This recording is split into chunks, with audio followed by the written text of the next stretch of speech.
का माहुर हो गइल मिस्री माहुर हो गइल मिस्री।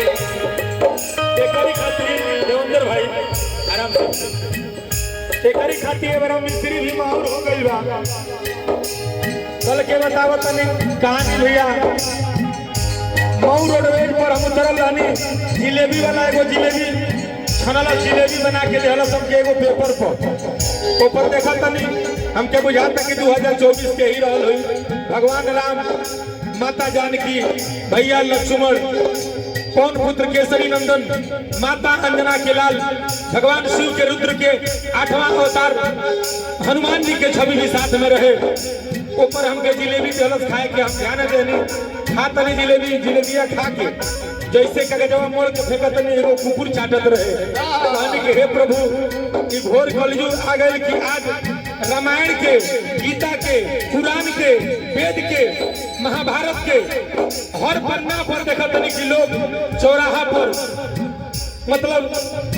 मतलब काय कहीं कुकर्म काम लोग करत न।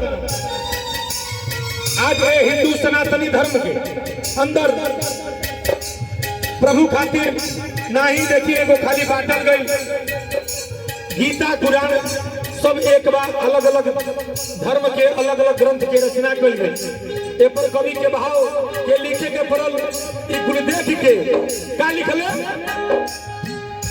कहले अशोक गई करे कहले अशोक गई करे माहुर हो गइल मिस्री माहुर हो गइल मिस्री कहले अशोक गई तरी माहुर हो गइल मिस्री। कहले अशोक गई तरी माहुर हो गइल मिस्री। अब चले के बाद आखिरी में कहा धरतिया पर आई के